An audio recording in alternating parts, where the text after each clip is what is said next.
প্রিয় ভিউয়ার্স, বাংলাদেশ পরিসংখ্যান bureau junior পরিসংখ্যান সহকারীর লিখিত গণিত সমাধান। প্রথম প্রশ্ন ছিল, একজন ঠিকাদার 25 দিনে একটি রাস্তার কাজ শেষ করতে 30 জন লোক নিয়োগ করলেন, কিন্তু 15 দিনে মাত্র রাস্তার অর্ধেক কাজ শেষ হয়। নির্ধারিত সময়ের মধ্যে রাস্তার কাজ শেষ করতে হলে তাকে অতিরিক্ত কতজন লোক নিয়োগ করতে হবে? মনে করি সম্পূর্ণ কাজের পরিমাণ 1 অংশ, আর কাজ হয়েছিল 15 দিনে অর্ধেক, তাই আমরা 1 থেকে অর্ধেক বিয়োগ করছি, ইকুয়াল টু হাফ অংশ থাকবে। অবশিষ্ট সময় থাকবে 25 দিন কাজ করার কথা ছিল, কিন্তু 15 দিন কাজ হয়েছে, তাহলে অবশিষ্ট সময় থাকবে 25 মাইনাস 15 ইকুয়াল টু 10 দিন। এখন আমরা লিখতে পারি, যেহেতু হাফ অংশ কাজের আছে, তাই আমরা লিখতে পারি হাফ অংশ কাজ 15 দিনে করতে পারে 30 জন লোক। ঐকিক নিয়মে হাফ অংশ কাজ 1 দিনে করতে পারে বেশি জন লোক, তাই আমরা 15 গুণ করেছি। হাফ অংশ কাজ 10 দিনে করতে পারবে কম জন লোক, তাই আমরা ভাগ করেছি। এটা যদি ক্যালকুলেশন করি তাহলে পাওয়া যাবে 45 জন লোক। অতএব অতিরিক্ত লোক নিয়োগ করতে হবে 45 মাইনাস 30, 15 জন। এই অঙ্কের উত্তর হবে 15 জন।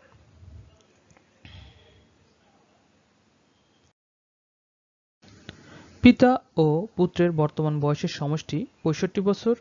10 বছর পূর্বে পিতার বয়স পুত্রের বয়সের দ্বিগুণ ছিল।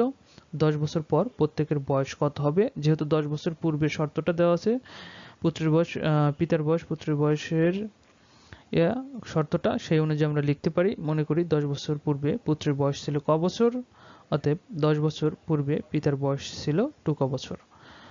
অতএব বর্তমানে পুত্রের বয়স হবে ক প্লাস 10 বছর, বর্তমানে পিতার বয়স 2 ক প্লাস 10 বছর। এবার আমরা 10 বছর পরে বের করব। 10 বছর পর পুত্রের বয়স হবে ক প্লাস 10 প্লাস 10 ইকুয়াল টু ক প্লাস 20 বছর।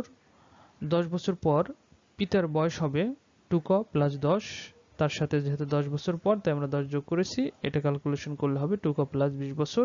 এবার আমরা প্রশ্ন মতো লিখতে পারি ক প্লাস 10 প্লাস 2 ক প্লাস 10 ইকুয়াল টু 65 বছর। যেহেতু বর্তমান বয়সের সমষ্টি 65 বছর, তাই আমরা পিতা এবং পুত্রের বর্তমান বয়সের সমষ্টি ইকুয়াল টু 65 বছর লিখেছি।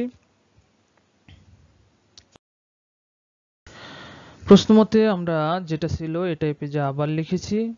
এরপর ক্যালকুলেশন করলাম, ক্যালকুলেশন করে পাওয়া যাচ্ছে 2 ক প্লাস 2 ক, এটা ইকুয়াল টু হবে 3 ক, আর 10 প্লাস 10 20 ইকুয়াল টু 65, বা 3 ক ইকুয়াল টু 65 মাইনাস 20, এখানে 3 ক ইকুয়াল টু 45 হবে। এবার 45কে 3 দ্বারা ভাগ করেছি, তাহলে ক এর মান এসেছে 15। এবার এই 15 আমরা 10 বছর পর পুত্রের বয়স হবে সেখানে বসাবো, তাহলে 10 বছর পর পুত্রের বয়স ক প্লাস 20 ইকুয়াল টু ক এর মান হচ্ছে 15 প্লাস 20 ইকুয়াল টু 35 বছর।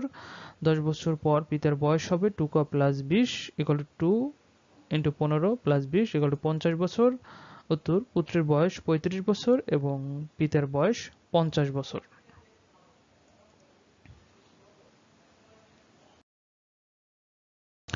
3 নম্বর ম্যাথ, m ইকুয়াল টু 2 হলে 27m cube plus 54m square plus 36m plus 3 এর মান নির্ণয় করুন। প্রদত্ত রাশি আমরা লিখছি 27m cube plus 54m square plus 36m plus 3। এখানে আমরা a প্লাস b হোল কিউবের সূত্র ফেলব। 27m কিউবকে আমরা ঘন করলে পাবো 3m তার উপর কিউব। এখানে আমরা a প্লাস b হোল কিউবের সূত্র ফেলে a cube plus 3 square, B কে আমরা 2 ধরেছি, plus 3a B square plus B cube. যেহেতু এখানে বি কিউবের মান 2 কিউব লিখেছি, কিন্তু আমাদের ছিল হচ্ছে 3, 2 কিউব ইকুয়াল টু হয় 8, তাই আমরা 5 বিয়োগ করেছি। 8 থেকে 5 বিয়োগ করলে 3 থাকে, এই কারণে আমরা এটা লিখেছি। এখন আমরা -5 এর পূর্বের অংশে a প্লাস b হোল কিউবের সূত্র পড়ে সেটা লিখেছি। এর মান হচ্ছে 3m আর b হচ্ছে 2, তাহলে 3m plus 2 whole cube minus 5। এবার আমরা m এর মানটা বসাই দিছি, 3 into 2 plus 2 whole cube minus 5। এটা ক্যালকুলেশন করলে 3 ইন্টু 2 ইন্টু 3 ইন্টু 2 6 প্লাস 2 এর সাথে যোগ করলে হবে 8 কিউব মাইনাস 5। 8 এর উপর কিউব করলে হবে 512, সেখান থেকে আমরা মাইনাস 5 করেছি, তাহলে পাওয়া যাবে হচ্ছে 507। তাহলে এই অঙ্কের অ্যান্সার হবে 507।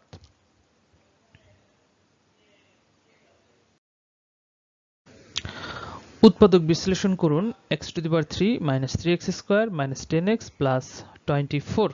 এটা বহুপদীর একটি উৎপাদক, তাই আমরা লিখেছি, মনে করি function of fx equal to x cube minus 3x square minus 10x plus 24। এখানে x এর বিভিন্ন ভ্যালু বসিয়ে আমরা চেক করব কোনটার ক্ষেত্রে 0 আসে। তবে এখানে আমরা যদি 2 বসাই, function of 2 equal to x, অর্থাৎ যেখানে যেখানে x আছে সেখানে সেখানে আমরা 2 বসাবো। 2 বসালে আমরা পাবো 2 cube minus 3 into 2 square minus 10 into 2 plus 24। এটা আমরা ক্যালকুলেশন করব, তাহলে 2 এর উপর কিউব থাকলে 8 হবে, মাইনাস 12 হবে, মাইনাস 20 হবে, প্লাস 24 হবে। এটা ক্যালকুলেশন করলে পাবো 32 মাইনাস 32 ইকুয়াল টু আসবে 0। অতএব x এর মান যদি আমরা 2 বসাই তাহলে 0 আসে, তাই লিখেছি অতএব x ইকুয়াল টু 2 বা x minus 2 f of x এর একটি উৎপাদক। এরপর আমরা আমাদের যে উৎপাদক বিশ্লেষণটা করতে বলেছিল সেই রাশিটা আবার লিখেছি। লিখে এখানে আমরা আসলে আমাদের এই তৃতীয় যে লাইনটা, তৃতীয় লাইনটা আগে করে আমরা দ্বিতীয় লাইন নিয়ে আসি, তাহলে আমরা এই অংশগুলো পাবো। এখন তৃতীয় লাইনে আমরা দেখতে পাচ্ছি x minus 2 x minus 2 x minus 2 আছে, এইটা আমরা কমন নিয়েছি। কমন নিলে আমরা পাবো x minus 2 into x square minus x minus 12। দেখা যাচ্ছে যে x মাইনাস 2 বাদে বাকি আর একটা উৎপাদক যে আছে সেখানে উৎপাদক বিশ্লেষণ করা যাচ্ছে। তাহলে আমরা পরের লাইনে আবার এটা লিখেছি, লিখে দ্বিতীয় অংশের উৎপাদক বিশ্লেষণ করেছি। 12কে ভাঙলে 3 4 12 হয়, তাহলে আমরা এই উৎপাদকগুলো পাই। এখান থেকে আমরা দ্বিতীয় অংশে x কমন নিলে পাবো x ইন্টু x মাইনাস 4, এবং এখানে 3 প্লাস 3 কমন যাবে, তাহলে পাওয়া যাবে x মাইনাস 4। এবার x মাইনাস 4 কমন নিয়েছি, আগের x মাইনাস 2 ছিল, x মাইনাস 4 দুইটা ছিল, তার একটা হবে, আর বাকি থাকে x প্লাস 3। তাহলে এই অংশের উৎপাদকগুলো হবে x minus 2, x minus 4, x plus 3। এটি হবে এই অঙ্কের অ্যান্সার। এরপর আমরা 5 নাম্বার গণিতে চলে যাব। বলা আছে একটি চৌবাচ্চায় 3টি নল আছে। প্রথম ও দ্বিতীয় নল দ্বারা যথাক্রমে 30 মিনিট ও 20 মিনিটে চৌবাচ্চাটি পূর্ণ হয়। তৃতীয় নল দ্বারা পূর্ণ চৌবাচ্চাটি 60 মিনিটে খালি হয়। 3টি নল একসঙ্গে খুলে দিলে চৌবাচ্চাটি কত মিনিটে পূর্ণ হবে? তাহলে আমরা লিখতে পারি, প্রথম নল দ্বারা 30 মিনিটে পূর্ণ হয় চৌবাচ্চাটির এক অংশ, অতএব 1 মিনিটে পূর্ণ হয় চৌবাচ্চাটির 1/30 অংশ। অনুরূপভাবে আমরা দ্বিতীয় নলের ক্ষেত্রে লিখব, দ্বিতীয় নল দ্বারা 20 মিনিটে পূর্ণ হয় চৌবাচ্চাটির এক অংশ, অতএব 1 মিনিটে পূর্ণ হবে 1/20 অংশ। অপরদিকে তৃতীয় নল দ্বারা 60 মিনিটে খালি হয় চৌবাচ্চাটির এক অংশ, অতএব 1 মিনিটে খালি হয় চৌবাচ্চাটির 1/60 অংশ। এবার আমরা যদি 3টি নল একসাথে খুলে দেই তাহলে যেটা পাবো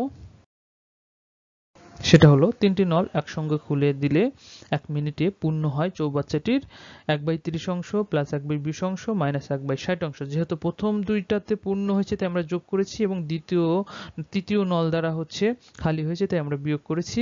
নিচে আমরা লসাগু করেছি, লসাগু পাবো 60, লসাগু করলে উপরে আমরা পাবো 2 প্লাস 3 মাইনাস 1। তাহলে উপরে যদি আমরা ক্যালকুলেশন করি পাবো 4, নিচে থাকবে 60। এটা যদি কাটাকাটি করি তাহলে 1/15 অংশ।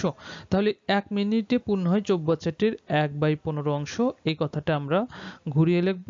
সুতরাং আমরা লিখতে পারি 1/15 অংশ পূর্ণ হয় 1 মিনিটে। যেহেতু সম্পূর্ণ অংশ 1 হবে তাই 1 অংশ পূর্ণ হয় 1 গুণ 15 ডিভাইডেড 1 মিনিট। এটা ক্যালকুলেশন করলে পাওয়া যাবে 15 মিনিট। তাহলে এই অঙ্কের অ্যান্সার হবে 15 মিনিট। উত্তর 15 মিনিট। প্রিয় ভিউয়ার্স, আমাদের ভিডিওটি যদি আপনাদের ভালো লেগে থাকে তাহলে অবশ্যই আমাদেরকে সহযোগিতা করবেন, এবং আমাদের গণিত সমাধানে যদি কোনো ভুল থেকে থাকে তাহলে অবশ্যই আপনারা কমেন্ট বক্সে আমাদেরকে জানিয়ে দিবেন। পরবর্তীতে আমরা সঠিকভাবে সমাধান দেওয়ার চেষ্টা করব। সম্পূর্ণ ভিডিওটি দেখার জন্য সবাইকে ধন্যবাদ।